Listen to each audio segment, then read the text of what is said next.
if we can design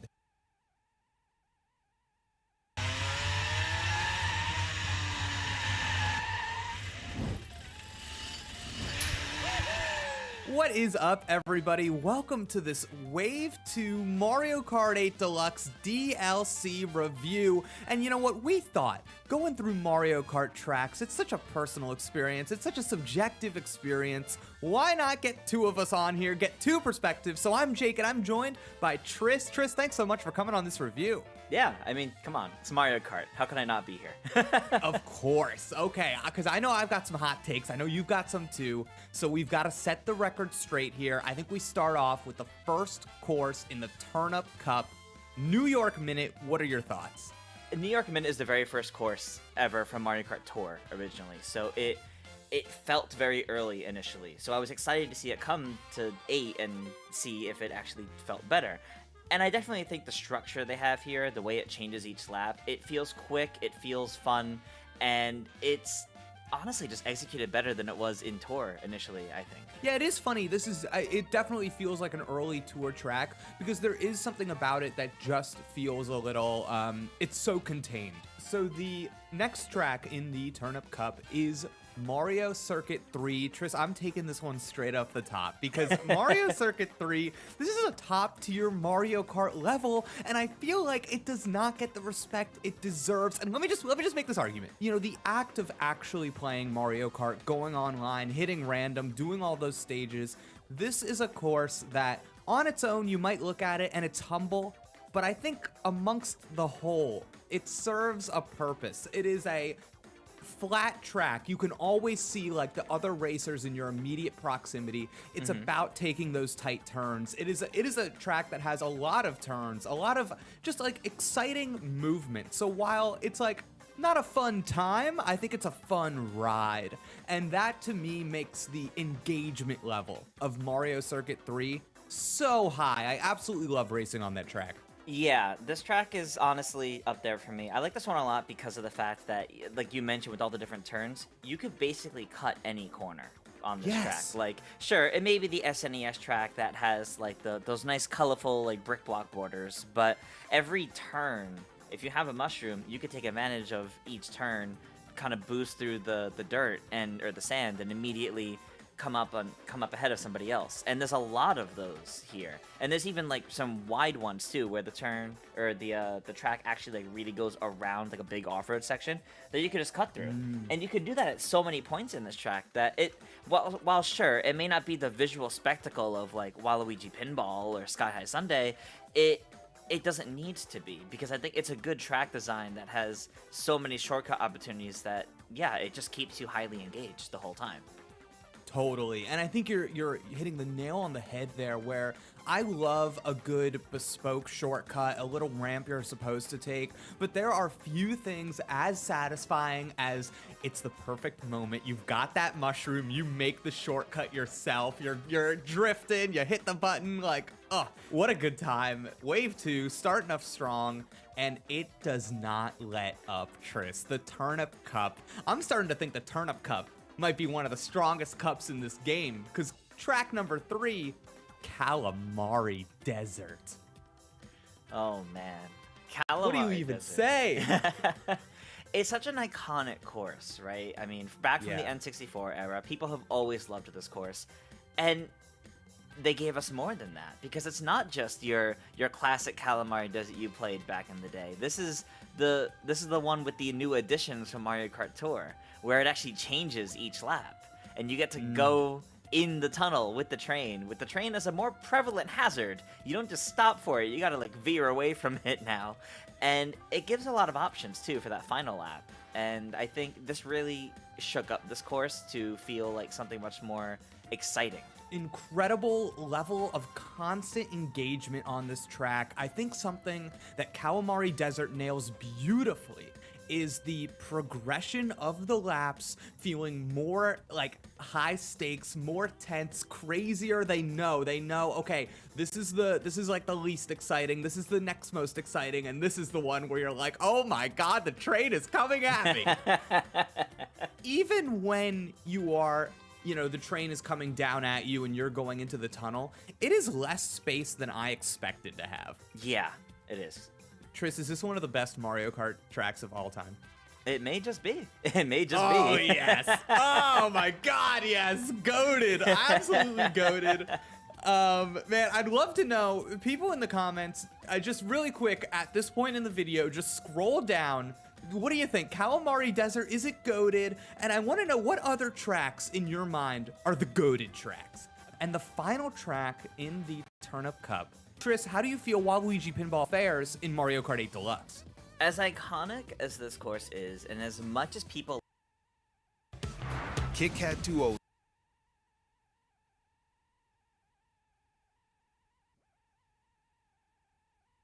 love it, I wish they did something to change it a bit, bringing it up to this. Because this is the 4th time now we've had Waluigi Pinball in a game. The first time it's in a console game. You have 12 players now. You would think that would make it so much more hectic, but they didn't really do much to increase that insanity that the course can cause, and especially being the final course in the cup. You would think maybe they'll make some of the pinball sections tighter. Maybe the pinballs themselves would be a little more prevalent than before. Maybe you'll have anti-grav sections. They didn't really do any of that, and it's just kind of... It's the same Waluigi Pinball you played before, but you have 4 more races on it now.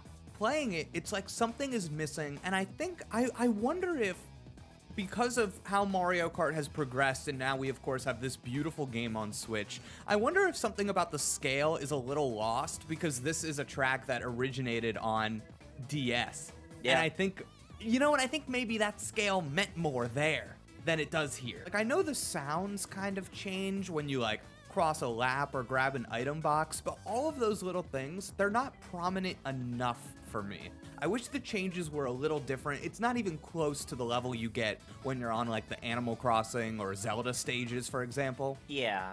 You know what I think it is? This is such an iconic course and people love it, but following other courses that are even just in this DLC, like Snowland or Calamari Desert, that did receive bigger changes, this is one people had expectations and hopes would change to some degree, and they didn't. So it's the same experience that we knew and loved from before, but when we have our hopes and expectations for it to do more than that, it just kind of doesn't meet those expectations. It's there, it's great, it's cool, but it doesn't do anything more than that. But moving on to the Propeller Cup, we start with Sydney Sprint. This is a track I keep going back and forth on. Tris, I'm so curious what you think of this one. Okay, first off, the music for this course is so good. Yes! Yes! I have to say that first. It's so good. It was already good in Tour. And then they had the music here. And it's like, ooh, listen to that. Fantastic. I think the best track out of all 8 of these. I've been like listening to it recreationally, which I do not do. And so like hats off to the Sydney Sprint track. Really fantastic. Yeah, I think this course, it does a really good job with what Paris Promenade did initially, of you have the course change how it plays out each lap, and then it also sends you in reverse. This did a great job of that, and it actually made the second and third laps feel longer than the first lap. But the way it all plays out in Sydney Sprint just feels like you're really going all over the place, and it's exciting. My one thing would be, though, I kind of feel like the movement, the way that the laps change in Sydney Sprint, it's a little too, like, overtly the hand of God, like telling me where to go. And I wish, because there are times where I want to go a certain direction and the like floating arrows are just like, Jake, no, we don't go there right now. And I'm like, well, come on, track. So there's something about it that the logic of it is a little weird for me, but I will say, out of all of the tracks, you know, I like to think that there's like the ride and the drive. And I think the ride on Sydney Sprint, just like looking around, taking in the sights and sounds, is impeccable.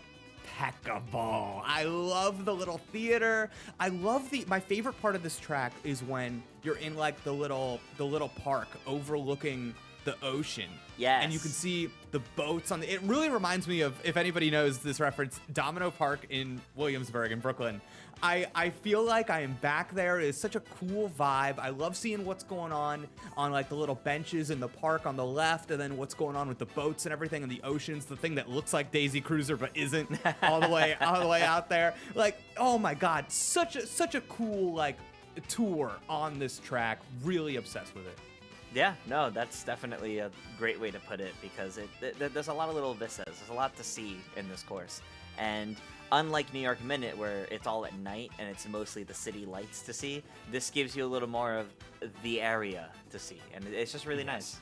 So our next track is Snowland. And the way I want to frame this, Tris, is that I feel like there is a goated snow course already in Mario Kart, and that is Sherbetland from Mario Kart Double Dash. Mm-hmm.